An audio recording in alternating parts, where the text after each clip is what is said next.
everyone, and welcome to another episode of the Auto Repair Marketing Podcast with Brian and Kim Walker. Today, we're going to be talking about the one thing we'd implement immediately if we still had our shop. Kim, why don't you thank our sponsor first? All right. So our sponsor is Repair Pal, and we're excited to thank them for providing you with this episode. Repair Pal will help you grow your auto business, and you can learn more at repairpal.com/shops. We need to get Repair Pal on here. We're going to. Yeah. All right. So the one thing we'd implement immediately if we still had our shop. Now, just a word of warning, this is not going to be a marketing topic today. Although we touch on marketing in this, but this is really more of a management kind of thing, and it is something that has made, I can't even tell you how big of an impact it has made on our business and gosh, just even in our personal lives because of the impact that it's had on our business. Yeah, and I actually titled the episode, so it's the one thing I would implement in our shop if we still had our shop today. I don't know if it's the one thing you would implement. No doubt. Any business at all. And what we're talking about today is EOS, the Entrepreneurial Operating System. Yep. Now, this is not the first time that this is going to have been talked about on the network. A lot of y'all know that we are part of a larger podcast network, the Aftermarket Radio Network, that was founded by Carm Capriotto. And on Carm's podcast, Remarkable Results Radio, he has had guests on there that have talked about EOS, apparently including one of our clients. Yeah, so we're going to have a link in the show notes that will take you straight to the search page of Carm's website, where I just did a search for EOS, so you can go listen to the rest of them, because I'm pretty positive that you're going to be inspired to go do that if you're not already familiar with it. But yeah, Justin Barrett, I'm fairly positive is an EOS shop. He's implemented in his shop. He's been on several podcasts, and then actually messaged him to ask him, because I don't know, but there's an EOS implementor, which we'll talk about what that means here in a little bit, named Barry Barrett, who's been on. And I don't know Barry. So Barry, if you're listening, I'd love to connect with you. I already sent him a LinkedIn request. But yeah, so both, Barry was a shop owner and has done sales training, is now an EOS implementer. And it seems like he speaks a lot in the industry, and we have our own implementer who's here locally to help us. But why don't you tell them what is EOS? So EOS is just it's basically a system of operating your business. They call it the EOS because it's the Entrepreneurial Operating System, and it seems like there is a piece of EOS that will solve just about any problem that you have in your business. It is a comprehensive way of dealing with problems in your business, of measuring the way that things are happening in your business. And there's two books that, there's actually more than two, but the two main books that EOS kind of, like these books talk about EOS. I don't want to say that EOS stemmed from it, because I really think that the books stemmed from EOS. But there's two great books. One of them is called Traction, which kind of gives you a complete overview of what EOS is. And then there's another one that is called Rocket Fuel that gives you more, it's more of a parable type book, and it gives you an overview of how the visionary and the integrator work together. And Chris Cotton, who is also part of the Aftermarket Radio Network and has the weekly Blitz with Chris Cotton, he did a few episodes where he went through the book Rocket Fuel, and he talks about all of the principles that are in it.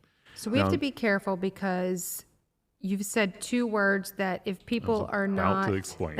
All right. Yep. So I talked about the visionary and the integrator. So, the visionary of a business is usually... So I'm the visionary at Shop Marketing Pros. I'm the founder of the business. I'm the CEO, and I'm a wild card. Like I have a lot of ideas. There's some of them that are good, and most of them somebody needs to tell me, okay, we're not doing that. And So the that's visionary, the though, is integrator's not job. necessarily, I mean, it's really more about the type of person that you are. So, like, describe what a visionary type person. You said wild card, but that doesn't. Yeah. Yeah, the visionary is the person who is, well, like I said, they come up with a lot of ideas, some of them that are good and some of them that really need to not happen. The visionary is usually ADD. I am literally diagnosed ADD. It does seem like that's the cool thing for entrepreneurs to say about themselves lately, is that they're ADD, but the visionaries, they usually are. But the visionaries are people that, and they have great ideas. They're the people that'll push a business to do things that's different. They will make a business great, but if it's left to them to execute, they usually they don't have it in them to do it. Or if they do have it in them to do it, they can't do it very well. So they're very risky, and they need kind of a partner that comes alongside them to implement and get things done based on their vision, which is the integrator. Yep, and the integrator, like, they are that person that they just make things happen. They're a very organized person. They are good at follow through.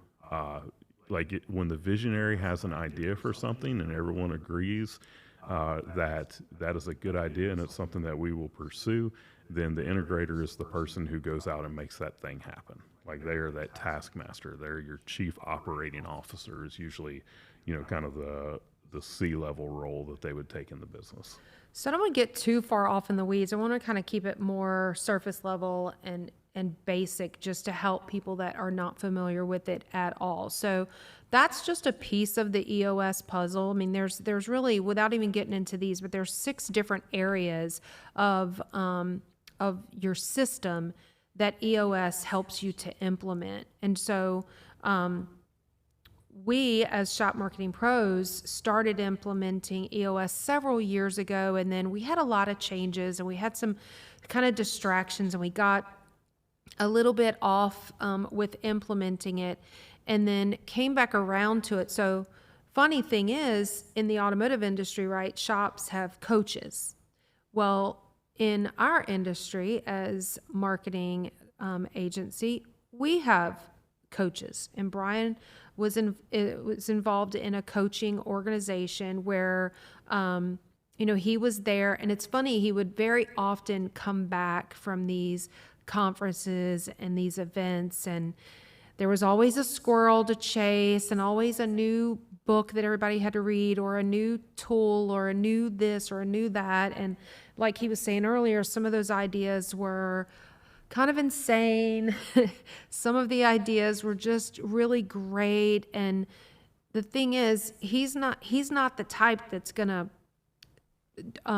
he's a get it done guy, but you're not the type to just like go through all the bits and pieces to just get it fully implemented. And so now that he was going to this coaching program, and now that we've implemented EOS, he goes away and comes back and he's like, we're doing great. He's hearing what other businesses are implementing. He's like, we're doing that. Well, it's because of EOS. And so earlier this year, so we're in September, so it was like February, we really made the decision to go all in and truly 100% really do the thing. And so we hired an implementor. All right, so there's the visionary, which is what Brian just described. There's the integrator who gets the thing done, and that's usually within the business. So outside of the business, we have a third party who is an implementor. And that's more of like a facilitator, someone that we go to. It's basically a coach. He coaches us through the process of EOS to make sure that we are doing everything that we need to do the right way. Yep. And so we literally get out of the business, and we go there to his office, and and sit down quarterly. And, there's other meetings. Our annual 2-day meeting is coming up in December. So we want to share this with shops that are listening because, as the title suggested, if we had a shop, right? If we still had our shop, what's the one thing that we'd implement? And, a lot of times people might think it would have something to do with having a coach or, something to do with finances or marketing or who you would hire, where your location might be, all that kind of stuff. No, for us, it would totally be to implement EOS. So let's talk about... But EOS would force you to do all of the things that you exactly. just listed. Right. That's, yeah. So by implementing it, because there's so many parts and pieces to it that in the process of getting it implemented into your shop, by default, you're going to do all the other things because EOS, you talk about finances. Well, we have a scorecard. So we as a leadership team, we have certain metrics that we're tracking, but then each of our departments, they have their own metrics that they're tracking. And so you report on a weekly basis on these numbers. So you always have a pulse of how things are going. You can start seeing trends and you start realizing, oh, wow, look what's happening, good or bad. So, for us, if it's that we see the number of prospects in the sales funnel is getting below a certain number, then we know, okay, we need to do something different about that. And so, there's the financial part that's tracking all kinds of different KPIs in your business, but then there's the marketing part, there's the processes part, there's the people part, which is kind of a big deal. Yeah, so, some of the things that we've accomplished through doing EOS would be having our standard operating procedures, which is such a big thing. We've talked about that for years and years, being, in business and working with different coaches and everything.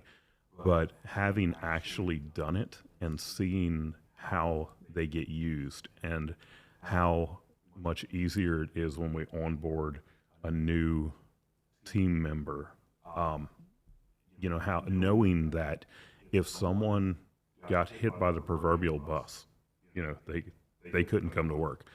We have documented procedures of how to do what they do in the business. Yeah. So, we can go to that and we laugh about it lately because we literally have a standard operating procedure. We have an SOP on how to create an SOP. But we have 60 pages. Is that what it is? Our table of contents of standard operating procedures is 60 pages long right now, and it continues to grow. And you listen to this and you think to yourself, that's overwhelming. Well, that's 60 pages of links to the SOPs, just to be clear. So, you think that that's overwhelming, but we've been working on that for the majority of this year. Mm-hmm. So it is something that has grown that way with people just being dedicated to getting it done. But who is it that oversees that to make sure that it gets done? Of course, that's our integrator, our operations director. But then beyond that, we also go into things like, looking at the 3-year picture and the 1 year, the 3 year, and the 10 year. And I always have been one that kind of thought like that stuff doesn't really matter because it's so far out there, that you never really hit it anyway. And look, I will be real. We've had a very hard time coming up with our 10-year goal. Oh my gosh. We have gone all over the place with that. And I don't feel like we have a good 10-year goal yet. But our 1 year and our 3 year is solid. Like it is something that we look at that and it's like, okay, that is where we are going. And without EOS, we would not have that. And you have to have that to be able to work backwards to say, how are we going to accomplish that? So we know exactly how we're going to accomplish what it is that we want to do in the next year and over the next 3 years. And then when we meet for our annual in December, we'll make adjustments to that. So it'll always be a 1 year and a 3 year. When we get a year down the road, it doesn't become a 2 year. Yep. So it's constantly changing, and we know how it is that we're going to get there. And by default, what's kind of blended in with this whole recipe is leadership, being a better leader. It's the hiring practices. It's making sure that you have the right people in the right seats, doing the right things. There's so much to that. And what we have seen, which we're going to talk about this in great detail in another episode, but it has solidified our core values for us. But what we're seeing is the camaraderie and the teamwork and the as Leif Babin and Jocko say, extreme ownership that has happened with people on our team where they're just all in. And the thing is, I feel like we're finally giving them something that they've been missing, or nobody's been begging for it, but it's just really filled in so many empty spaces where now the team, they just love their job. They're doing an incredible job. When they're shop owners, I remember back to when everybody says this, but I remember it being us, the whole firefighter thing. I can't leave this shop and I can't go on vacation, and I'm constantly feeling like a firefighter, just putting out fires all the time. We are not doing that. That does not happen, because there is a process for when you have a problem, when you have an issue, when there's something that needs to be solved. There's a method for doing that, and for doing it in a way that's not frantic. It's organized. It involves other people to talk it through, to discuss it, to come up with a really good solution. And so there is none of this, my hair's on fire and I'm having to do this and I'm having to do that, and unorganized disaster. That's not what's happening here. And That's because as we meet every single week, yeah, we're taking those sparks that would become a fire, yeah, and we're putting it out right there while it's still just a spark. Well, you're even anticipating it, but even before, you see, because you're tracking all these things, and there's so many different checks and balances in place to be able to be aware of when something might not be going right. And then, I hear all the time about, you talk about how it's impacted our personal lives. I remember being a shop owner, and I remember the point in time when we would laugh at people who would talk about vacations, and as a business owner, you want to enjoy the freedom and the flexibility that you think you're going to have as a business owner. But when you don't have organization, when you don't have processes, when you don't have structure in place, that's most likely when you're feeling like the world is on fire and you can't take a vacation because you can't leave the shop. And we just talked about this last night with our friend that we had dinner with, is, are you trying to control everything? Is it you or is it other people? And are you empowering them to do their job, or are you micromanaging everything? And so there's some leadership hard lessons and awareness that has to happen in this process. And there's some hard conversations that are had as well. It seems like every time I talk to a business owner where things are not going the way that they want them to go in their business, I'm thinking to myself, EOS would fix that. Every single time. Because there's nothing that it doesn't cover. It really does address everything. So I really love it. And I could see how, thinking back now in our shop, for me, I personally want to go listen to some of those other podcasts just to see how our shop's really implementing. But for us, each of our departments, they have a meeting, and it's organized and it's efficient and it's not a waste of time. And so I could see how what I call the front of the shop or the front of the house might have their own meeting where they're addressing things in the back of the house, and leadership would have, everybody has a place in this whole system. It's not something that you do yourself as the business owner, but it's something that involves and includes everyone in the shop. So I would really encourage every single person listening to this podcast right now, whether you are a shop owner, whether you're a technician, a service advisor, I don't really care what your affiliation is with the shop.